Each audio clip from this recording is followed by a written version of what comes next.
तो कहानी की शुरुआत ऐसे होती है। एक बुरे सपने ने टोक्यो को जगा दिया। यह 11 दिन पहले हुआ था, जब उसने अपने प्रेमी के साथ मिलकर डकैती की घटना को अंजाम दिया। पूरी खबर में उसका चेहरा छाया हुआ था। पुलिस फिलहाल पूरे स्पेन में उसकी तलाश कर रही है। उसके जीवन के प्यार की हत्या कर दी गई है, जिसके कारण वह खुद हत्यारी बन गई। टोक्यो ने अपने प्रेमी की मौत के लिए जिम्मेदार गार्ड को मार डाला। अगर पुलिस उसका पता लगाने में सफल रही तो उसे 30 साल की कैद होगी। टोक्यो ने दौड़ते रहने या कोशिश करते हुए मर जाने की योजना बनाई। टोक्यो ने अपनी मां को फ़ोन करके बताया कि वह जा रही है। वह भी उसे देखना चाहती थी। टोक्यो ने उससे कहा कि वह उसे किराने की दुकान पर देखेगी। बिना यह जाने कि पुलिस पहले ही से ही टोक्यो ने उससे कहा कि वह उसे किराने की दुकान पर देखेगी, बिना यह जाने कि पुलिस पहले से ही उसका इंतजार कर रही है। जब वह किराने की दुकान की ओर जा रही थी, तभी कार पर सवार एक अजीब आदमी उसके पास आया। उसने उसकी मां के साथ फ़ोन पर हुई बातचीत का जिक्र किया, जिससे उसे विश्वास हो गया कि यह एक पुलिस वाला है। टोक्यो सतर्क थी, क्योंकि वह कार में बैठी और आदमी के गुप्तांगों पर बंदूक तान दी। उस आदमी ने उत्सुकता से समझाया कि वह पुलिस वाला नहीं है और वह जाल में फंस रही है। वह टोक्यो को पकड़े न जाने में मदद करना चाहता था, क्योंकि उसे अपनी योजना के लिए उसकी ज़रूरत थी। खाने के लिए कुछ भी ना होने पर टोक्यो ने अपने मास्टर प्लान को पूरा करने के लिए उस व्यक्ति के साथ जाने का फैसला किया। वह व्यक्ति प्रोफेसर के नाम से जाना जाता था। प्रोफेसर के साथ टोक्यो गई, जहां वह अन्य सभी अदर रिक्रूट्स से मिली। प्रोफेसर ने उन्हें बताया कि उन्हें 5 महीने के लिए एक अबेंडेंड 2 मंजिले घर में रहना होगा, जहां वे पढ़ाई करेंगे और डकैती की योजना बनाएंगे। प्रोफेसर के पास अपने 8 भर्तियों के लिए 3 शर्तें हैं। सबसे पहले, उन्हें अपने वास्तविक नाम का उपयोग नहीं करना था। दूसरी, किसी को भी व्यक्तिगत प्रश्न पूछने की अनुमति नहीं थी। तीसरी, उन्हें आपस में किसी भी तरह का रिश्ता नहीं बनाना है। जहां तक उनके नाम की बात है, वे कोड नेम का उपयोग करेंगे। समूह ने निर्णय लिया कि वे शहर के नामों का उपयोग करेंगे। टोक्यो, जिनसे हम शो की शुरुआत में मिले थे। बर्लिन, जो 27 डकैतियां कर चुका था और इस डकैती का इंचार्ज है। मॉस्को, एक खनिक जो विभिन्न आभूषण दुकानों में खुदाई के लिए वंचित था। डेनवर, मॉस्को का बेटा, जो ड्रग्स और बाल झगड़े सहित विभिन्न अवैध गतिविधियों के लिए वंचित था। रियो, आईटी लड़का, जो कोडिंग, अलार्म और इलेक्ट्रॉनिक्स में विशेषज्ञ है। जुड़वा, हेलसिंक्स और ओल्स्को, ये दोनों सर्बियन हैं जो समूह के सैनिक बनने जा रहे हैं। समूह की दूसरी महिला नैरोबी है, जिसकी भूमिका डकैती के लिए गुणवत्ता प्रबंधन की है। वह 13 साल की उम्र से ही नकली पैसे बना रही है। अंतिम लेकिन महत्वपूर्ण बात प्रोफेसर थी। उसे भूत माना जाता है, क्योंकि वह कोई नहीं जानता कि वह कौन है। उसका कोई आपराधिक रिकॉर्ड नहीं है और ना ही उसके पास कोई वैध आईडी है। योजना सरल थी। वे स्पेन की शाही टकसाल को लूटने जा रहे थे। प्रोफेसर ने उनसे कहा कि उन्हें हीरो के तौर पर देखा जाएगा। उनकी योजना तभी काम करेगी जब उन्हें जनता का समर्थन मिलेगा। ऐसा करने के लिए वे किसी की भी हत्या नहीं कर सकते। डकैती के दिन सभी ने एक ही चीज़ पहनी हुई थी, डाली मास्क के साथ लाल चौगा। सभी लोग एक वैन के पीछे बैठ गए। टोक्यो अपने मेकअप में व्यस्त थी जब रियो ने अपना मुखौटा उतार दिया और सवाल किया कि मुखौटा किसने चुना, क्योंकि वे डरावने नहीं थे। उन्होंने डकैती वाली फिल्मों में पहने जाने वाले मुखौटों का जिक्र करते हुए कहा कि वे डरावने थे।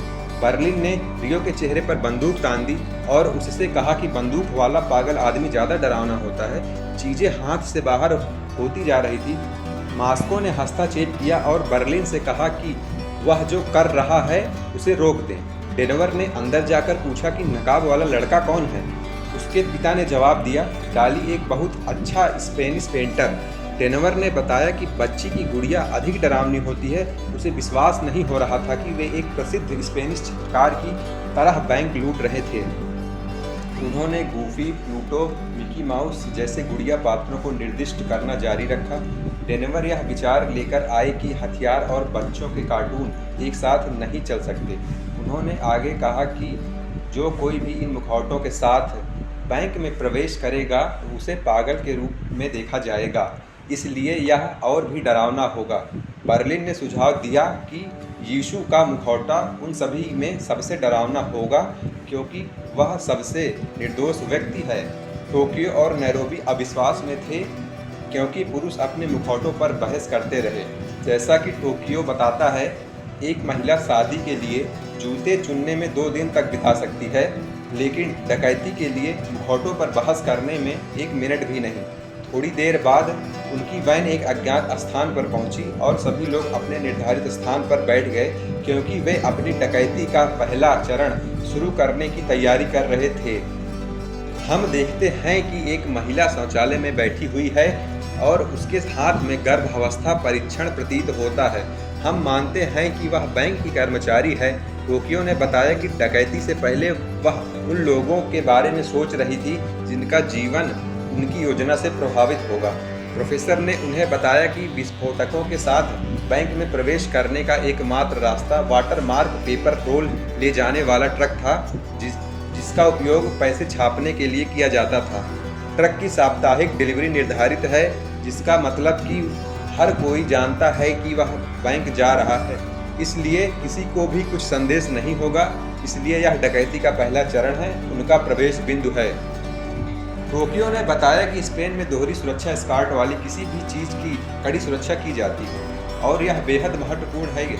ऐसा कहा जा रहा है कि गार्ड और ड्राइवर अपने निरर्थक नौकरी के लिए हीरो बनने के लिए अपनी जान जोखिम में नहीं डालेंगे, जिसमें उचित वेतन भी नहीं मिलता। सब कुछ योजना के अनुसार हुआ। बर्लिन ने ड्राइवरों को बंदूक की नोक पर रखा और उन्हें उनके रेडियो संचार पर प्रतिक्रिया देने के बारे में विशिष्ट निर्देश दिए। उन्होंने कुछ ड्राइवरों और पुलिस एस्कॉर्ट्स के साथ स्थानों की अदला बदली की ताकि बैंक में प्रवेश करते ही वे काफिलों के साथ घुल मिल सकें। बर्लिन ने टोक्यो को एक लड़की पर नज़र रखने के लिए कहा और कहा कि वे कोई गलती बर्दाश्त नहीं कर सकते। टोक्यो ने बर्लिन को बताया कि लड़की सिर्फ 17 साल की है और जब वे चले जाएंगे तो वह उसे संभाल सकती है। उनकी डकैती के दिन छात्रों का एक समूह स्कूल यात्रा के लिए टकसाल की ओर जा रहा था। प्रोफेसर ने टोक्यो और नैरोबी को टकसाल के रास्ते में स्कूल बस का अनुसरण करने का निर्देश दिया। टकसाल में प्रवेश करते ही छात्रों को सुरक्षा बैज प्राप्त हुए। टोक्यो ने प्रोफेसर को सूचित किया कि छात्र पहले ही इमारत में प्रवेश कर चुके हैं। बैंक के दूसरी ओर बैंक के एक गार्ड ने काफिले के ड्राइवर से सवाल किया कि उनका दोस्त कहाँ है। बर्लिन ने उसकी किडनी पर बंदूक तान दी, इसलिए उसने बस इतना जवाब दिया कि जिस आदमी को वह ढूंढ रहा था वह बदल गया है। गार्ड ने यह कहकर कि यह एक सामान्य दिन है, काफिले को अंदर जाने दिया। उसने अब किसी अन्य विवरण की जांच नहीं की। हमें एक बार फिर उस महिला की झलक दिखाई गई जो पहले गर्भावस्था परीक्षण कर रही थी। यह पुष्टि है कि वह वास्तव में एक बैंक कर्मचारी है।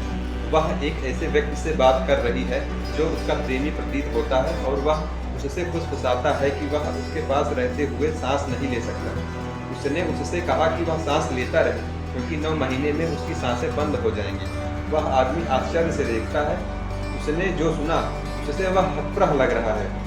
महिला ने पुरुष का सामना किया और ऐसा लगता है कि उनका अफेयर चल रहा है और पुरुष उसकी गर्भावस्था में कोई भूमिका नहीं चाहता है। सभी लोग काफिले के साथ प्रवेश करने के प्रभारी थे, जबकि टोक्यो और नैरोबी को नागरिक बनकर बैंक में प्रवेश करना था। एक तेज चाल में वे बैंक में प्रवेश करने में सफल रहे और सभी को बैंकों में घेर लिया। वे सभी को ऊपर ले गए और उनकी आंखों पर पट्टी बांध दी। प्रोफेसर ने डकैती शुरू होने के बाद टोक्यो को एक विशिष्ट छात्र का पता लगाने के लिए कहा। उसने बैंक के भीतर खोजबीन की और छात्रा को बाथरूम के अंदर अपने एक सहपाठी के साथ छेड़खानी करते हुए पाया। टोक्यो ने दोनों छात्रों को ले लिया और बाकी बंधकों में शामिल होने के लिए उनकी आंखों पर पट्टी बांध दी। सभी का हिसाब किताब करने के बाद उन्होंने अपने मुखौटे उतार दिए और योजना के अनुसार आगे बढ़े। डेनवर और रियो ने सभी से उनके नाम और पासवर्ड के साथ उनके फ़ोन मांगे। बर्लिन ने बंधकों का अभिवादन किया और माफ़ी मांगी। उन्होंने स्वीकार किया कि यह उनके सप्ताह को समाप्त करने का एक अच्छा तरीका नहीं था, लेकिन उनमें से हर कोई अब उनका बंधक है और उन्हें केवल अपनी सुरक्षा सुनिश्चित करने के लिए आज्ञा पालन करने की आवश्यकता है। डेनवर और रियो ने उस व्यक्ति से उसका नाम और फ़ोन पूछा। उसने उन्हें अपना नाम आर्टुरो रोमन बताया। बर्लिन सभी को धीरे धीरे सांस लेने की हिदायत देकर शांत करता है। अचानक फ़ोन की घंटी बजी और बर्लिन ने मोनिका को बुलाया। मोनिका जब आगे आई तो उसके बाल घुंघराले थे। वह वही थी जिसका आर्टुरो के साथ अफेयर चल रहा था। जबकि हर कोई बंधकों को घेरने और ऊपर संचार स्थापित करने में व्यस्त था, मास्को और डेनवर तिजोरी खोलने में व्यस्त थे। एक बार जब वे तिजोरी के अंदर पहुंचे तो उन दोनों ने पैसे एक जिम बैग के अंदर रख दिए। बर्लिन ने मोनिका को फ़ोन का जवाब देने का निर्देश दिया। मोनिका सहमत हो गई और उसने फ़ोन उठाया। फ़ोन करने वाला आर्टुरो की तलाश कर रहा था। मोनिका ने कॉल करने वाले के अनुरोध को अस्वीकार कर दिया और फ़ोन काट दिया। बर्लिन ने मोनिका के सहयोग की सराहना की और उसे बंधकों तक वापस पहुंचाया। टोक्यो ने बताया कि डकैती के 20 मिनट बाद उन्होंने अपने एनालॉग संचार सिस्टम को वायरिंग करना शुरू कर दिया ताकि वे रेडियो फ्रीक्वेंसी के उपयोग के बिना प्रोफेसर से बात कर सकें। इसके बाद उन्होंने बैंक बंद कर दिया और अलार्म बजने से रोक दिया। कोई नहीं जानता था कि उन्होंने स्पेन की शाही टकसाल पर कब्जा कर लिया है। रियो के कमरे में प्रवेश करते ही टोक्यो ने सभी बंधकों के फ़ोन एक दीवार पर रख दिए। इससे पहले कि वे अपनी योजना जारी रखें, हमें टोक्यो के लिए रियो के प्रस्ताव का फ्लैशबैक मिला। पहले तो टोक्यो उनके प्रस्ताव को स्वीकार नहीं करना चाहती थी, लेकिन अंततः वह मान गई। चूँकि रियो उसके लिए अंगूठी खरीदने में असमर्थ था, इसलिए उसने उसे अपने कुत्ते का टैग दे दिया। वे इस बात पर सहमत हुए कि डकैती पूरी करने के बाद वे अपने रिश्ते को एक मौका देंगे। डेनवर पैसों के बैग के साथ यह कहते हुए आता है कि उन्हें तिजोरी पहले ही खुली मिल गई है। कुछ मिनट बाद बर्लिन भी कमरे में दाखिल हुआ। उसने उन्हें अपनी डकैती के अगले भाग के लिए तैयार रहने का आदेश दिया। प्रोफेसर के निर्देशों के अनुसार उन्हें सामने का प्रवेश द्वार खोलना था और पुलिस के आने का इंतज़ार करना था। जैसे ही उन्होंने गेट खोला, अलार्म बज गया और पुलिस को सूचित किया गया। टोक्यो, नैरोबी, रियो और डेनवर सभी सामने वाले गेट पर तैनात थे और पुलिस के पहुंचने पर वहां से निकलने के लिए तैयार थे। एक बार पुलिस के पहुंचने के बाद योजना यह थी कि पुलिस को यह विश्वास दिलाया जाए कि वे पैसे लेकर जा रहे हैं और वे गोलाबारी करेंगे और बैंक में पीछे हट जाएंगे। लेकिन सब कुछ उनकी योजना के अनुसार नहीं हुआ। वो बहुत उत्साहित हो गई। उसने अनुमान से पहले बैंक से बाहर निकलने का फैसला किया। टोक्यो ने पुलिस पर गोलाबारी शुरू कर दी, लेकिन उन्हें उम्मीद नहीं थी कि वे जवाबी कार्रवाई करेंगे। जैसे ही पुलिस ने गोलाबारी की, उन्होंने रियो पर हमला किया और उसे लगभग मार डाला। पुलिस बैकअप के लिए बुलाती है और ऐसा लगता है कि टोक्यो ने भी एक पुलिस को मार डाला है।